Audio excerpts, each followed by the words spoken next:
साल 1998। उत्तर प्रदेश के मोस्टपले के एक छोटे से गांव भैरवपुर में एक पुराना कब्रिस्तान था। गांव के लोग उस कब्रिस्तान के पास जाने से भी डरते थे। कहते थे कि वहां रात के 12 बजे एक ताबूत अपने आप खुलता है। उस ताबूत पर सिर्फ एक ही नंबर लिखा था, 13। गांव के बुजुर्ग कहते थे, जिसने भी ताबूत नंबर 13 को देखा वो कभी पहले जैसा वापस नहीं आया। लेकिन नई पीढ़ी इन बातों को अंधविश्वास मानती थी।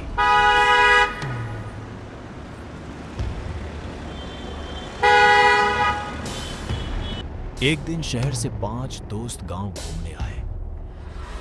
1 अर्जुन, 2 राघव, 3 मोहित, 4 कविता, 5 निशा। रात को खाना खाते समय उन्होंने गांव वालों से उस कब्रिस्तान की कहानी सुनी। राघव हंसने लगा। अरे यार, आज के जमाने में भी लोग भूतों से डरते हैं। अचानक पास बैठे एक बूढ़े व्यक्ति ने उनकी तरफ देखा। उसकी आंखें बिल्कुल सफेद थीं। बेटा, मजाक मत उड़ाओ। ताबूत नंबर 13 कोई कहानी नहीं है। कमरे में सन्नाटा छा गया। आपने उसे देखा है? बूढ़ा कुछ पल चुप रहा, फिर कांपती आवाज में बोला, हाँ, और उसी दिन मैंने अपना पूरा परिवार खो दिया था। सभी हैरान रह गए। बूढ़े ने आगे कहा, आज से 30 साल पहले हम 6 दोस्त उस कब्रिस्तान में गए थे। वहां हमें 13वां ताबूत मिला। जैसे ही हमने उसे छुआ, उसके अंदर से किसी बच्चे के रोने की आवाज आने लगी। फिर क्या हुआ? सुबह होने तक मेरे 5 दोस्त मर चुके थे और तब से हर 13 साल बाद ताबूत किसी नए इंसान को बुलाता है। अचानक बाहर बिजली कड़की, कमरे की सारी लाइट चली गई। पूरा कमरा अंधेरे में डूब गया। उसी समय सबको लगा जैसे किसी ने खिड़की के बाहर से फुसफुसाकर कहा, मैं फिर जाग गया। निशा चीख पड़ी। अर्जुन ने खिड़की खोली, लेकिन बाहर कोई नहीं था। सिर्फ दूर कब्रिस्तान की तरफ एक लाल रोशनी दिखाई दे रही थी। बूढ़ा डर गया। वह अचानक खड़ा हो गया। हे भगवान, आज 13 साल पूरे हो गए। कमरे में बैठे 5 दोस्तों ने एक दूसरे की तरफ देखा। उन्हें पहली बार डर महसूस हुआ, लेकिन उन्हें नहीं पता था कि उसी समय कब्रिस्तान में मिट्टी के नीचे दबा हुआ ताबूत नंबर 13 धीरे धीरे अपने आप खुल रहा था और उसके अंदर से 2 लाल आंखें अंधेरे में चमक रही थीं। 5 दोस्त अपने कमरे में बैठे थे, लेकिन बूढ़े आदमी की बातें उनके दिमाग से निकल नहीं रही थी। यार, मुझे तो लग रहा है वो बूढ़ा हमें डरा रहा था। बिल्कुल, भला कोई ताबूत अपने आप खुल सकता है? लेकिन निशा चुप थी। क्या हुआ निशा? जब लाइट गई थी, मैंने खिड़की के बाहर किसी को खड़ा देखा था। कमरे में अचानक सन्नाटा छा गया। कौन था? मुझे नहीं पता, लेकिन वो इंसान नहीं था। तभी दरवाजे पर दस्तक हुई। सभी चौंक गए। रात के ठीक 12 बज रहे थे। दस्तक फिर हुई। अर्जुन ने हिम्मत करके पूछा, कौन है?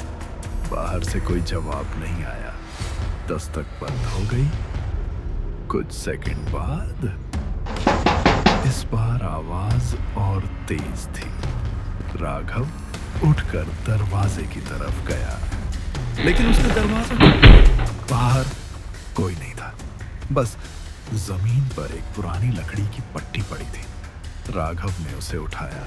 उस पर लाल रंग से लिखा था, ताबूत नंबर 13 तुम्हारा इंतजार कर रहा है। ये पढ़ते ही उसके चेहरे का रंग उड़ गया। कमरे की लाइट अपने आप बंद हो गई। चारों तरफ अंधेरा छा गया और तभी किसी बच्चे के रोने की आवाज सुनाई देने लगी।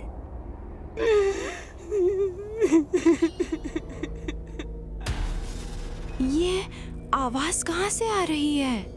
इसके बाद सारे लोग अंदर आ गए। आवाज धीरे धीरे तेज होने लगी।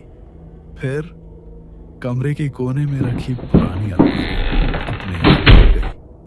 सभी की नजरें अलमारी की तरफ चली गईं। अंदर एक छोटा सा काला ताबूत रखा था। उस पर सफेद रंग से सिर्फ एक नंबर लिखा था। 13 मोहित के हाथ कांपने लगे। ये यहाँ कैसे आया? उसी समय ताबूत के अंदर से खरोंचने की आवाज आने लगी, जैसे कोई अंदर से बाहर निकलने की कोशिश कर रहा हो। ताबूत अपने आप खुल गया, लेकिन उसके अंदर कुछ नहीं था। सिर्फ एक पुरानी तस्वीर रखी थी। अर्जुन ने तस्वीर उठाई। जैसे ही उसने तस्वीर देखी, उसकी सांस रुक गई। तस्वीर में वह 5 दोस्त खड़े थे, लेकिन उनके पीछे एक काली परछाई खड़ी मुस्कुरा रही थी और तस्वीर के नीचे खून जैसे लाल अक्षरों में लिखा था, 5 आए हैं, 4 लौटेंगे। तभी खिड़की अपने आप खुल गई। तेज हवा अंदर आने लगी और हवा के बीच किसी की भारी आवाज सुनाई दी। मैं आ गया हूँ। सभी के शरीर डर से कांपने लगे। उन्हें नहीं पता था कि उनकी मौत का खेल शुरू हो चुका था। 5 दोस्त एक दूसरे के पास खड़े थे। किसी की हिम्मत नहीं हो रही थी कि एक शब्द भी बोल सके। टेबल पर वही तस्वीर पड़ी थी जिसमें वे 5 खड़े थे और पीछे एक काली परछाई मुस्कुरा रही थी। अचानक तस्वीर अपने आप नीचे गिर गई। निशा डर कर पीछे हट गई। मुझे यहाँ बिल्कुल अच्छा नहीं लग रहा। हमें अभी इसी समय इस गांव से चले जाना चाहिए।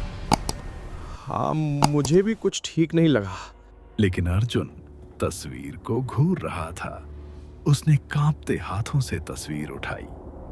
अचानक उसकी नजर तस्वीर के एक कोने पर गई। वहां छोटे अक्षरों में कुछ लिखा था, मुझे कब्रिस्तान में ढूंढो। मोहित की सांसें तेज हो गईं। ये सब कोई मजाक है, कोई हमें डरा रहा है। उसी समय कमरे के बाहर किसी के दौड़ने की आवाज आई, जैसे कोई नंगे पैर तेजी से भाग रहा हो।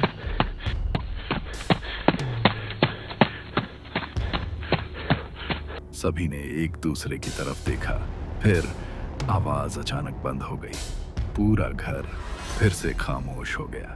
तभी खिड़की पर किसी ने एक बार दस्तक दी। फिर अर्जुन धीरे धीरे खिड़की के पास गया। उसके माथे पर पसीना था। उसने बाहर देखा और तुरंत पीछे हट गया। उसकी आंखें डर से फैल गई थी। क्या हुआ? वही काली परछाई। सभी ने खिड़की की तरफ देखा, लेकिन बाहर कोई नहीं था। सिर्फ दूर कब्रिस्तान की दिशा में एक लाल रोशनी दिखाई दे रही थी और उस लाल रोशनी के बीच एक छोटा बच्चा खड़ा था। उसने सफेद कपड़े पहन रखे थे। उसका चेहरा दिखाई नहीं दे रहा था। फिर उस बच्चे ने धीरे धीरे अपना हाथ उठाया और कब्रिस्तान की तरफ इशारा किया। इसके बाद वह अचानक गायब हो गया। निशा की चीख निकल गई। मैं अब एक पल भी यहाँ नहीं रुकूंगी। लेकिन तभी कमरे के अंदर किसी बच्चे की आवाज गूंजी, आओ, मेरे पास आओ। सभी चौंक पड़े। आवाज हर तरफ से आ रही थी। फिर ताबूत खोलो। कमरे की सारी लाइटें अपने आप जलने और बुझने लगी। दीवार पर लगी घड़ी अपने आप उल्टी दिशा में चलने लगी। मोहित रोने जैसा हो गया। ये इंसानों का काम नहीं है। अचानक तस्वीर फिर से नीचे गिर गई, लेकिन इस बार तस्वीर बदल चुकी थी। अब उसमें सिर्फ 4 लोग दिखाई दे रहे थे। राघव गायब था। सभी घबरा गए। अरे मैं तो यहीं हूँ। लेकिन जैसे ही उसने यह कहा, कमरे की लाइट पूरी तरह बंद हो गई। पूरा कमरा अंधेरे में डूब गया और उसी समय किसी ने राघव का हाथ पकड़ लिया। उसका हाथ बर्फ की तरह ठंडा था। कौन है? कोई जवाब नहीं आया। फिर अंधेरे में 2 लाल आंखें चमकी। राघव जोर से चीखा, बचाओ! अचानक लाइट वापस आ गई। सभी ने इधर उधर देखा। राघव वहां नहीं था। वह गायब हो चुका था। लेकिन फर्श पर मिट्टी से एक संदेश लिखा हुआ था, पहला चुना जा चुका है। और उसी समय दूर कब्रिस्तान की तरफ से किसी ताबूत के धीरे धीरे खुलने की आवाज आई। चारों दोस्तों के शरीर डर से कांप उठे। उन्हें समझ आ गया था कि ताबूत नंबर 13 अब सिर्फ एक कहानी नहीं रहा, वह जाग चुका था।